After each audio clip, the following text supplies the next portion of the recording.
Hey there, let me ask you something.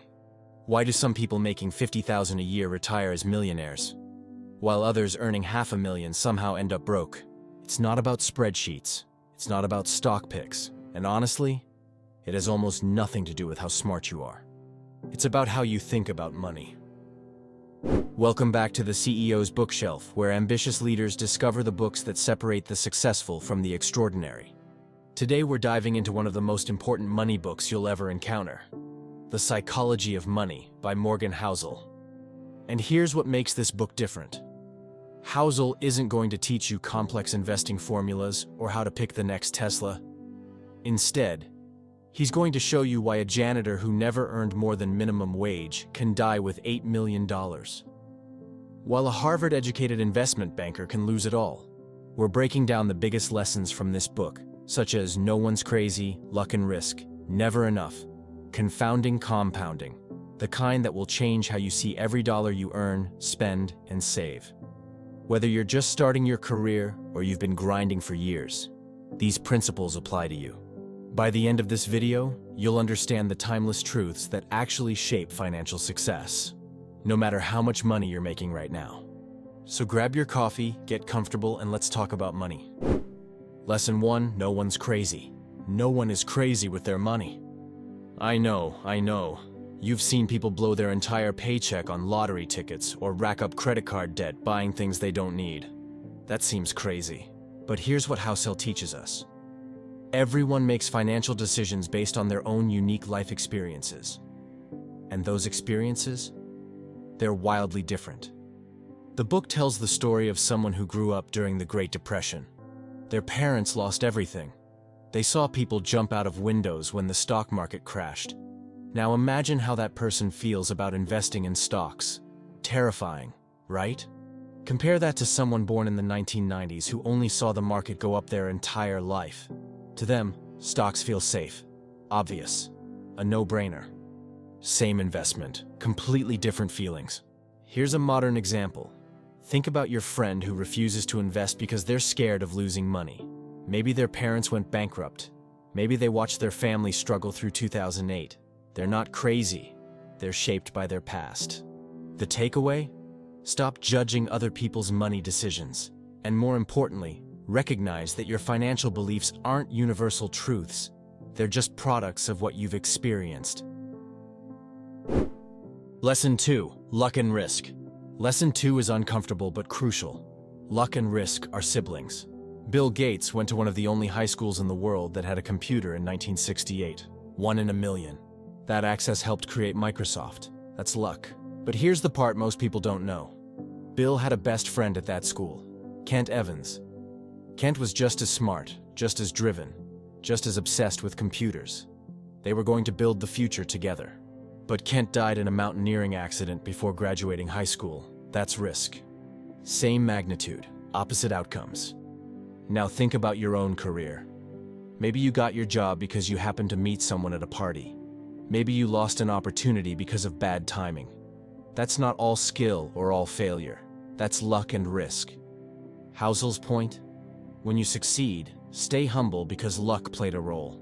When you fail, be compassionate with yourself because risk exists. The person who got promoted might have just been luckier with timing. The startup that failed might have been one meeting away from success. This changes everything about how you judge yourself and others. You're not a genius when you win, and you're not an idiot when you lose.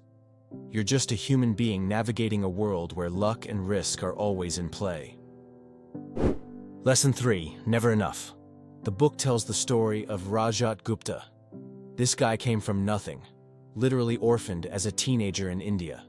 He became CEO of McKinsey, one of the most prestigious consulting firms in the world. By 2008, he was worth $100 million. That's more money than most people will see in 10 lifetimes. But it wasn't enough.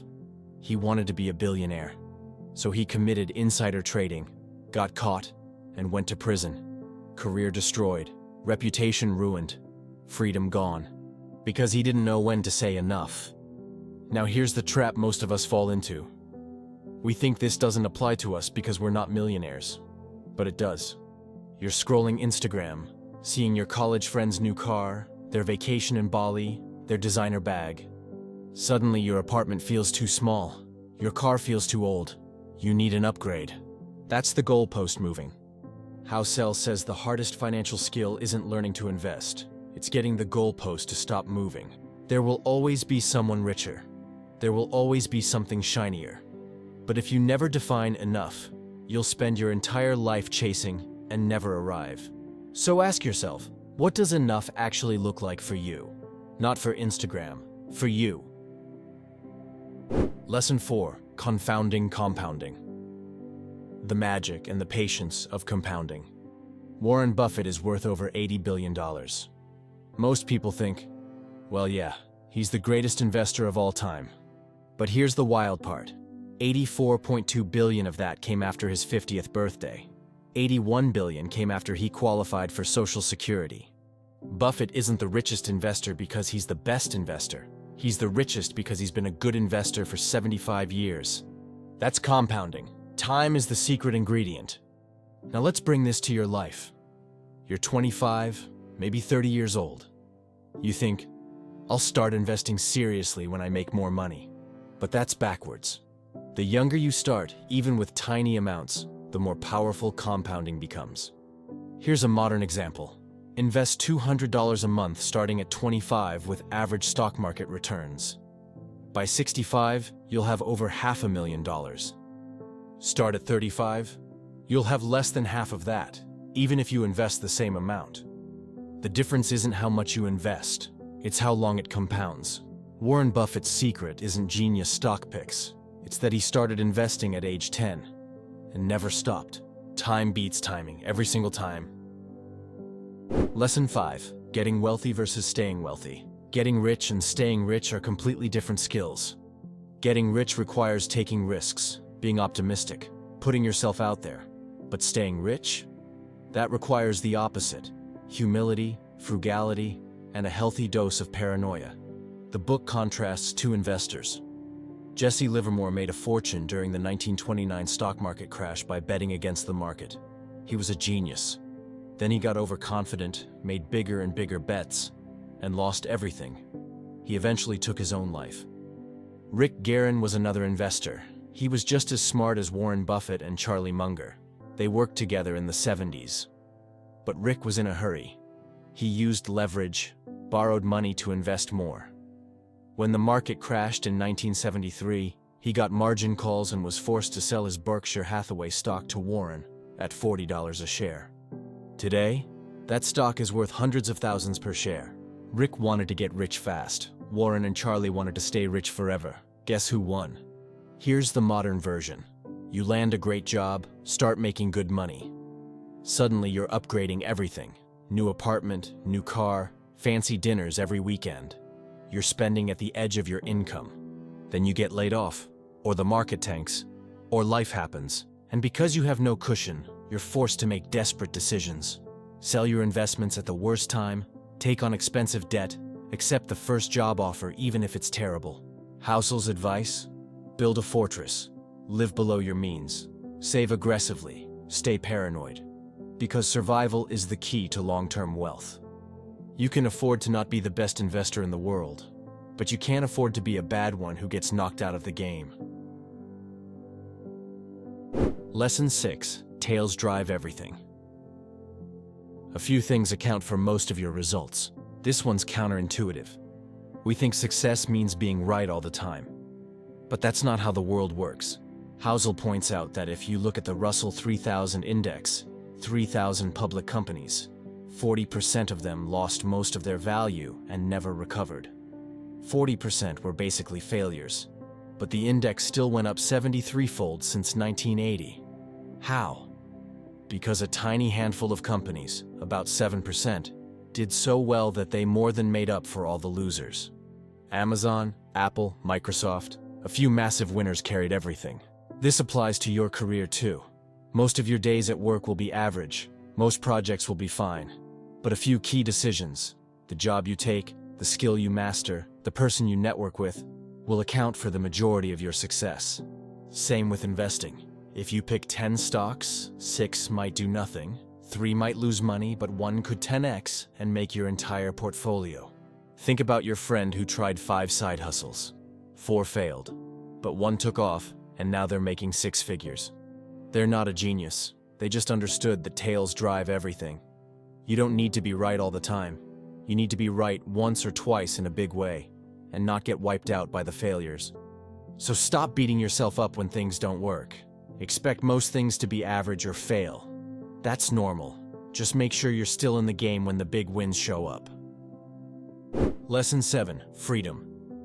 And this might be the most important one. The highest return money can give you is control over your time. Not a fancy car, not a bigger house, freedom. Morgan Housel writes about a study that found the biggest predictor of happiness isn't your salary, your job title, or where you live. It's whether you feel like you control your own life. Think about it. You might have a high-paying job, but if your boss controls your schedule, if you're stuck in meetings all day, if you can't take a day off without drama, are you really winning? The book shares the story of Derek Sivers, a musician who started a small online business in the 1990s called CD Baby, a website to help independent musicians sell their CDs online. And he said the moment he became rich wasn't when he sold his company for millions. It was years earlier when he saved $12,000. Why? Because that 12 grand meant he could quit his job and become a full-time musician. He was free.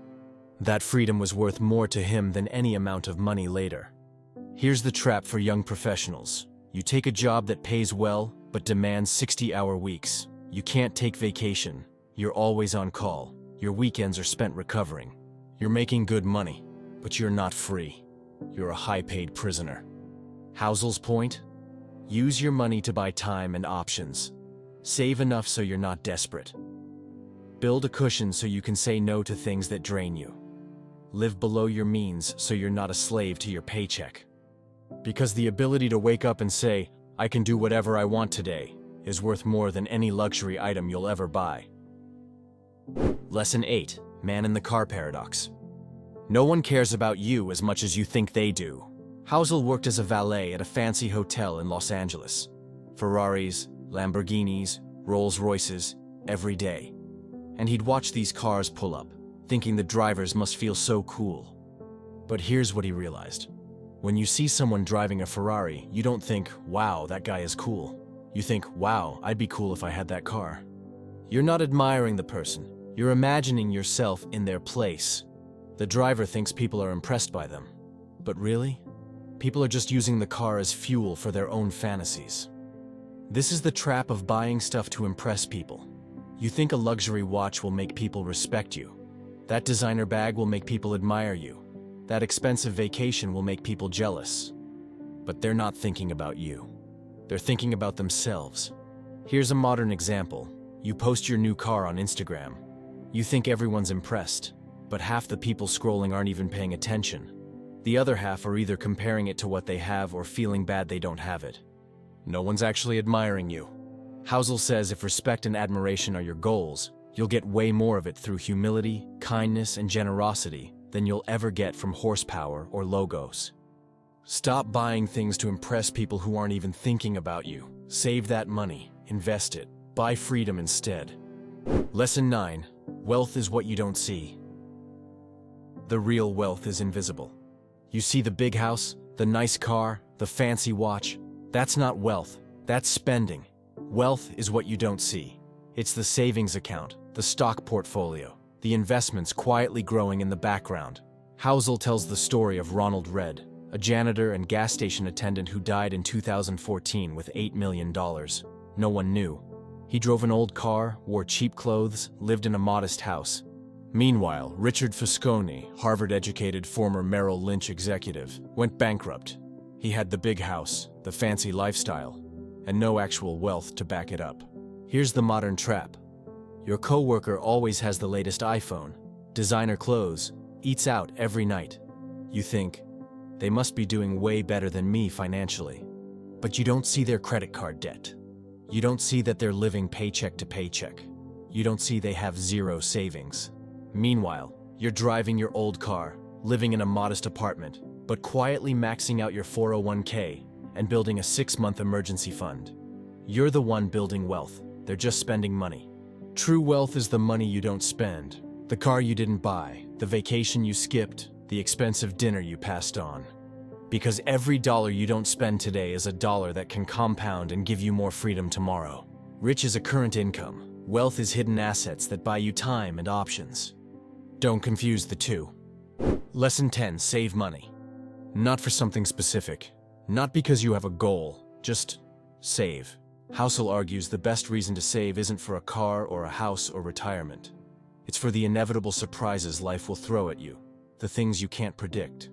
The medical emergency, the job loss, the once-in-a-lifetime opportunity, the family crisis. Life is chaos. Savings are your shield against that chaos.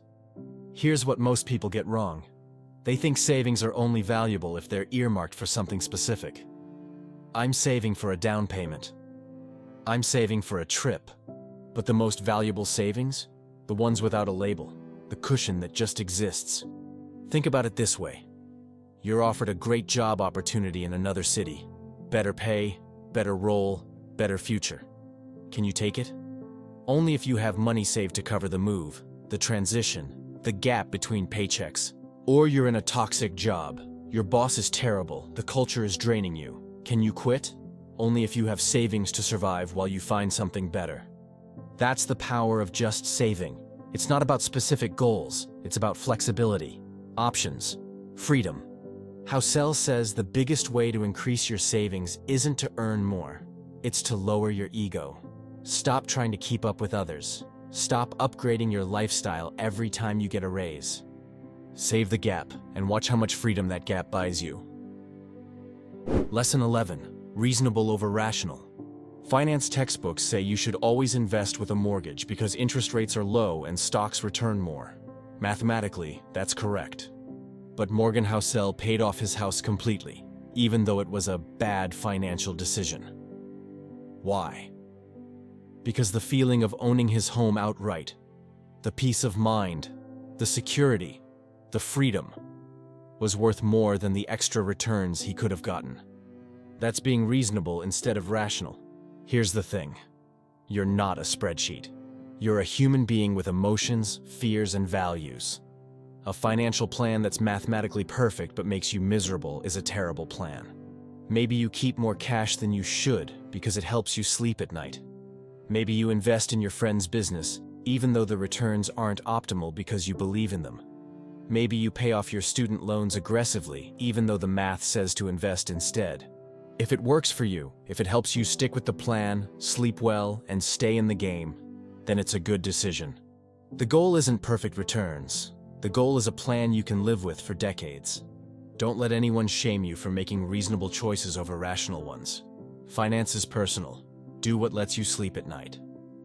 Lesson 12. Room for error. Always leave room for error. This is the single most important concept for not getting wiped out. Housel talks about blackjack card counters. They know they have an edge. The math says they'll win over time.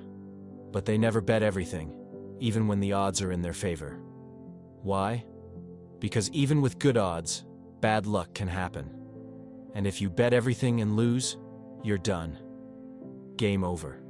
The same applies to money. Maybe you're confident the stock market will go up. It probably will. History says so. But what if there's a crash right when you need the money? What if you lose your job during a recession? What if life happens? Room for error means assuming things won't go perfectly. Saving more than you think you need. Spending less than you can afford.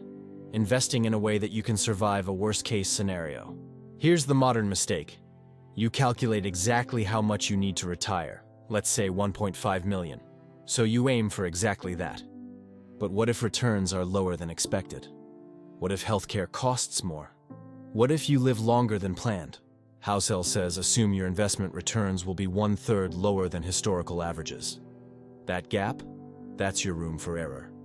That's your survival buffer. The people who get wiped out are the ones who optimize for the best-case scenario. The people who survive and thrive are the ones who plan for the worst-case scenario. Bill Gates kept enough cash at Microsoft to cover a full year of payroll without any revenue. Warren Buffett says he'll never risk a night's sleep for extra profits. That's not being scared. That's being smart. Because if you survive long enough, The odds will eventually fall in your favor, but only if you're still in the game. Alright, let's bring this home. If you take away one thing from The Psychology of Money, let it be this.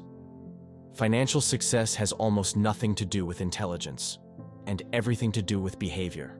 You don't need to be a genius. You don't need perfect timing. You don't need to pick the next Apple or Amazon. You need to understand yourself, respect luck and risk, save consistently, live below your means, let time do its magic, and never ever get knocked out of the game. Morgan Housel shows us that wealth isn't built in the markets, it's built in the mind. Control your emotions, be patient, stay humble. And remember, true wealth isn't about things, it's about freedom. The janitor with $8 million understood this. The Harvard executive who went bankrupt didn't. So here's your action step. Pick one lesson from today that resonated most with you. Maybe it's defining what enough looks like. Maybe it's starting to save without a specific goal. Maybe it's focusing on freedom over flashy purchases. Pick one and start today. If you found this breakdown valuable, do me a favor. Hit that subscribe button for the CEO's bookshelf. We break down the best books on wealth, mindset, and success so you can master your life and your money. Drop a comment below. Which lesson hit you the hardest? And remember, true wealth is freedom, not things.